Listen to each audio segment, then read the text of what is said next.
Guys कसे आहात? मस्त मजेत ना?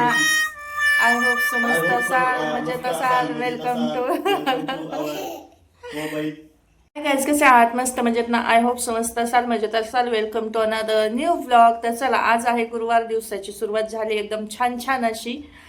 आणि दिवसाची सुरुवात मस्त आज लवकर उठून केली. आणि जिथं सुरुवात केली तिथंच माती खाल्ली असं पण म्हणता येईल. सकाळ सकाळ ना एवढी चालले आणि घरी येऊन आता आंघोळ केली, चहा पिले. चहा ही लय बेकार सवय लागली, चहा सुट्टा सुट्टे ना.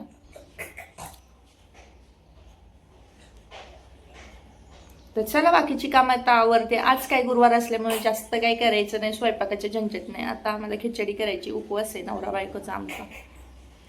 त्याच्यामुळे मग स्वयंपाकाचं टेन्शन नाही, बाकीची कामं आवरते.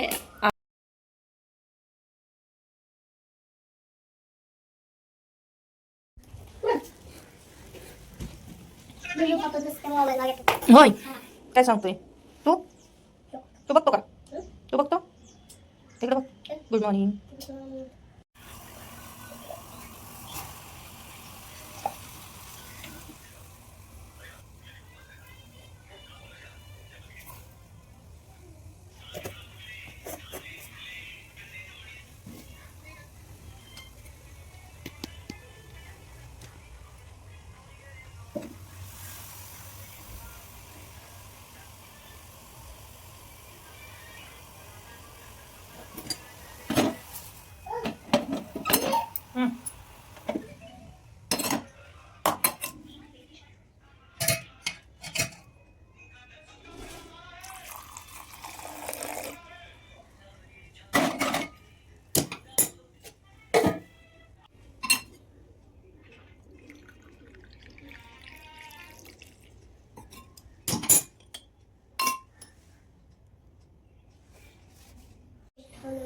कुठून ठेवले होते?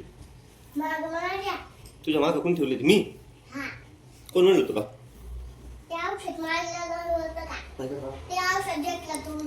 औषध? कसलं औषध? मच्छरला मारा औषध होय. बघा, मी माझं पोरग ऍक्टिव्ह आहे. आम्ही सकाळचं आवरून बिवरून मी चहा पिले, अजून परत अवधूत खातोय. आणि हे दोघं माझ्या बापले आळस कुठे खुशाला अजून पसरले. उठा चला, आंघोळीला पाणी ठेवते आता.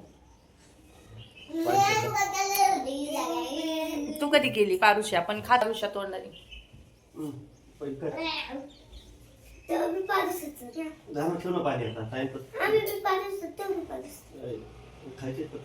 उठायला उशीर नाही झाला आणि पाण्याला उशीर होतोय आता.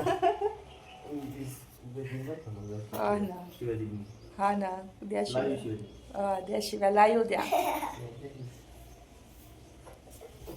मस्त 4 किलोमीटर चालून आले आणि खुशाल बिंदलाच्या सारखी चहा पिले. चला, हाय हॅलो गाईज.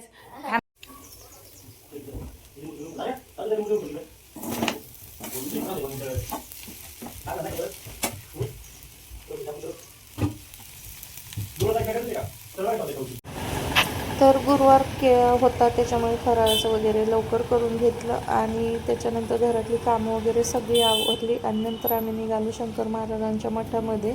आणि गोष्ट ही सकाळची अचानक ठरली होती, असं काही प्री प्लॅन वगैरे नव्हतं. याच्या आधी कितीतरी वेळा ना जायचं असं ठरायचं किंवा जायचं आहे, मला एकदा तरी जायचं आहे असं व्हायचं. पण आज ना असं अचानक झालं की होऊन कारभारी म्हटलं की चल आवर पटकन जाऊन येऊ आपण मठामध्ये. गर्दी पण नसेल कारण दुपारची वेळ होती, त्याच्यामुळे गर्दी नसेल असं त्यांचं म्हणणं. तर त्यांनी पटकन उरकायला लावलं. तर उरकायला सांगितल्यानंतर मग काय लगेच आपण तयार असतोय. तर मग पटकन आवरून वगैरे इकडे मठामध्ये आलेलो होतं. आणि खरंच म्हणण्याप्रमाणे एवढी काही जास्त गर्दी नव्हती, फक्त 5 मिनिटामध्ये इतकं छान दर्शन, निवांत दर्शन झालं. पण आतलं काही इथे अलाउड नाही आहे, त्याच्यामुळे मग आपण पण नियम आणि ते सगळ्या अटी पाळतो. तर बाहेर आल्यानंतर थोडीफार क्लिप घेतलेली आहे आणि खरंच भारी वाटलं, कारण मी पहिल्यांदाच इथे या मठामध्ये आलेली होती आणि कितीतरी दिवसांचं स्वप्न होतं की एकदा तरी मला शंकर महाराजांच्या मठामध्ये जायचं आहे. पण आज फायनली ते पूर्ण झालं आणि गुरुवार पण होता, त्याच्यामुळे खूप खूप छान वाटलं. आणि मस्त प्रसाद वगैरे पोरांनी वगैरे छान खाल्ला तिथं. त्यानंतर मस्त दर्शन करून निघालो बाहेर निघाल्यानंतर आता इथून पुढचं प्लॅन काय ठरलेलं आहे ते तुम्हाला पुढच्या ब्लॉगमध्ये नक्कीच दिसेल पाहायला. कारण की तो व्लॉग खूप छान होईल आणि खूप छान असेल, तुम्हाला पण खूप आवडेल. तर बघा, याच्यासाठी तुम्हाला नक्कीच पुढचा व्लॉग कंटिन्यू करावा लागेल. पण हा व्लॉग इथेच मी स्टॉप करते, कारण की मग दोन्ही मिक्स केले तर खूप मोठा होईल. त्याच्यासाठी पार्ट 1 पार्ट 2 असे 2 डिवाईड करते, जेणेकरून तुम्हाला जास्त बोर पण होणार नाही. तर आजच्या व्लॉगमध्ये एवढंच. भेटू नवीन अशाच एका छान